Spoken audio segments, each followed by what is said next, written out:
Welcome guys. मैं स्वागत करता हूं आपका YouTube channel SM in success में। आज इस वीडियो में मैं आपको करवाने वाला हूं कारक, जो आपका आने वाले कॉम्पिटिटिव एग्ज़ाम्स के लिए एक इम्पोर्टेंट जो है वो टॉपिक रहेगा। ठीक है, तो शुरुआत करते हैं आज के टॉपिक की कारक से। कारक क्या होता है, सबसे पहले ये जानेंगे हम। संज्ञा या सर्वनाम पद का वाक्य के साथ प्रयुक्त हुआ पद या क्रिया से जो संबंध बताता है उसे हम कारक कहते हैं। ठीक है, यानी कि संज्ञा, सर्वनाम और क्रिया जो है वो वाक्य में किस प्रकार से प्रयोग करी गई है वो हमें कौन बताता है? कारक। कारक के बगैर हमारा जो वाक्य है वो अधूरा होता है। ठीक है, उस वाक्य को पूरा करने के लिए क्या ज़रूरी है? हमारा जो है वो कारक का होना ज़रूरी है। ठीक है भाई, कारक के हमारे 8 प्रकार हैं। ठीक है, और उसमें हम एक एक एक करके सारे कारक आज पढ़ेंगे। सबसे पहला कारक आता है कर्ता कारक। ठीक है, कर्ता कारक में क्या होगा भाई? विभक्ति चिन्ह इसका ने रहेगा। ठीक है, कि एक काम को करने वाला होगा। ठीक है, उसने किया या उसने किया, इस तरह से हम जो है उसमें बोलते हैं, तो इसलिए विभक्ति चिन्ह इसका ने है। ठीक है, क्रिया को करने वाला व्यक्ति क्या होता है? कर्ता। ठीक है, जैसे एग्जाम्पल है, राहुल ने पत्र लिखा। तो राहुल ने पत्र लिखा, पत्र लिखना एक काम है और राहुल उसका क्या है? कर्ता, जिसने वो कार्य पूरा किया। दूसरा है रेखा ने गाना गाया। गाना गाना एक क्रिया है और वो क्रिया किसने पूरी करी? रेखा ने, तो इसलिए रेखा इसमें क्या है भाई? कर्ता है। ठीक है, उसके बाद नेक्स्ट आपका है कर्म कारक। कर्म कारक में विभक्ति चिन्ह को रहेगा, जिससे हमें ये पता लगता है कि क्या काम किया गया है, क्या क्रिया की गई है। ठीक है, करने वाला उसका करता ही है, लेकिन उसको कर कौन रहा है, क्या काम किया गया है, वो हमें कहाँ पता लगेगा? कर्म कारक में। ठीक है, जिस सबब से क्रिया के काम का फल होता है उसे कर्म कारक कहते हैं। ठीक है, जैसे राम ने श्याम को पुस्तक दी। राम इसमें करता है और राम ने फिर क्या करा? शाम को दे दी पुस्तक, तो ये उसका क्या है भाई? काम है। ठीक है, अध्यापक ने विद्यार्थी को बुलाया। अध्यापक इसमें करता है और विद्यार्थी ने क्या करा है? उसको बुलाया, विद्यार्थी को बुलाया है, उसने बुलाने का काम करा, तो ये उसका क्या हो गया? कर्म कारक। उसके बाद है करण कारक। करण कारक में से और के द्वारा विभक्ति चिन्ह है। ठीक है, इससे हमें यह पता लगता है कि कोई काम किस माध्यम से या किस साधन से पूरा हुआ। कोई क्रिया करने के लिए हमें क्या क्या प्रयोग करना पड़ा, जिस सबब से क्रिया के माध्यम का पता चले उसे करण कारक कहते हैं। जैसे मैं साइकिल से स्कूल जाता हूँ, तो साइकिल इसमें क्या है? कारण है। ठीक है, यानी कि साधन जिससे काम पूरा हुआ। इसी तरह से मेहनत से अच्छा परिणाम प्राप्त किया जा सकता है, तो मेहनत करना पड़ेगी पहले। ठीक है, तभी रिजल्ट मिलेगा। तो यहाँ पर मेहनत का अभिप्राय किससे है भाई? कारण कारक से है। ठीक है, उसके बाद नेक्स्ट आपका संप्रदान कारक है। ठीक है, संप्रदान कारक में के लिए और को, यानी कि किसके लिए काम हुआ है, किसको हमने बताना है।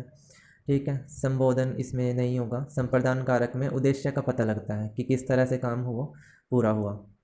ठीक है, जिस सबब से क्रिया के उद्देश्य का पता चले उसे संप्रदान कारक कहा जाता है। ठीक है, जैसे लोगों ने सरपंच चुनाव के लिए मतदान किया, तो यहाँ पर लोगों ने मतदान किया है किस उद्देश्य के लिए? चुनाव के लिए, क्योंकि गांव में सरपंच चुनना था। ठीक है, मतलब जहाँ पर किसी काम को करने के लिए कोई उद्देश्य हो वहाँ पर क्या होगा? संप्रदान कारक होगा।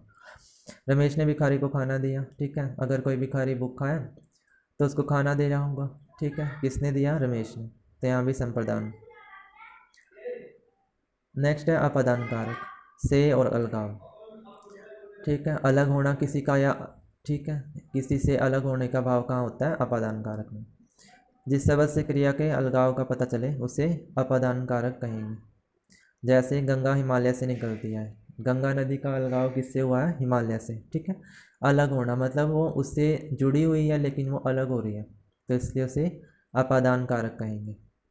मोहन स्कूल गया है, तो वह भी यहाँ पर क्या है? अलगाव की भावना है, इसलिए यहाँ भी क्या होगा? अपादान कारक। संबंध कारक आपका नेक्स्ट है, जिसमें का, के, की, ना, ने, नी और रा, रे, री ये सब क्या होंगे? विभक्तियाँ होंगी जो हम प्रयोग करेंगे। ठीक है, संबंध बताता है किसका? संज्ञा का या संज्ञा सर्वनाम का। ठीक है, आपस में कि वाक्य में वो किस उद्देश्य के लिए जो वो प्रयोग हुई है। ठीक है, उदाहरण से समझते हैं। रिया संजय की बहन है, तो रिया और संजय का जो रिलेशन है, जो संबंध है, वो की ने बताया है। ठीक है, अगर रिया और संजय हम कहें तो उससे पता नहीं लगेगा कि वो कौन सा, इसमें क्या संबंध है। तो संबंध का जहाँ नाम आएगा वहाँ पर ये सारे विभक्ति हमने याद रखनी है। वह रमा के पिता हैं। रमा का और पिता का, रमा और उसके पिता का संबंध किसने बताया भाई? के शब्द ने। तो इसलिए यहाँ भी क्या होएगा? संबंध कारक होगा। ठीक है, इसी तरह से नेक्स्ट आपका अधिकरण कारक। विभक्ति क्या किससे करते हैं? में और पर से। ठीक है, इसमें हम मेनली देखते हैं आधार कि क्रिया होने के लिए क्या ज़रूरी है। ठीक है, कोई काम होने के लिए क्या इम्पोर्टेंट फैक्टर है, वो हमें अधिकरण कारक में पता लगेगा। जैसे जिस शब्द से क्रिया के आधार का पता चले वहाँ अधिकरण कारक होता है। ठीक है, मैंने बताया आपको। जैसे पेड़ पर कोयल बैठी है। ठीक है, पेड़ पर कोयल बैठना भी क्या है? उसका आधार है। पेड़ इसमें आधार है। ठीक है, सूरज और विनोद में गहरी दोस्ती है। ठीक है, दोनों दोस्त हैं तो उनकी दोस्ती, ठीक है, पहले तो दोस्ती है, उनकी वजह से ही वो एक दूसरे से क्या है? मिलते जुलते हैं। अगर दोस्ती नहीं होएगी तो वो आपस में एक दूसरे के फ्रेंड नहीं होंगे तो वो मिलेंगे भी नहीं। ठीक है ना, तो इसलिए अधिकरण कारक यहाँ पर मिला। आखिरी रहता है संबोधन कारक। उसमें क्या होगा भाई? हम संबोधन करेंगे, जैसे हे, अरे, इन शब्दों का प्रयोग करके किसी को पुकारेंगे या बुलाएंगे। ठीक है, इस तरह से हम करते हैं। जिस शब्द से संज्ञा का संबोधन होता है, ठीक है, मतलब किसी व्यक्ति, संज्ञा, ठीक है, उसके हम संबोधन के लिए प्रयोग करेंगे संबोधन कारक। जैसे हे भगवान, उसका क्या होगा? इस तरह से। अरे रमन कहाँ गया, मतलब हम किसी को पुकार रहे हैं या बुला रहे हैं, तो वहाँ पर कौन सा कारक होगा? संबोधन कारक। और ये इसके चेन आपने याद रखने हैं, हे और अरे। ठीक है, तो आज इतना ही कारक की जो ये वीडियो है।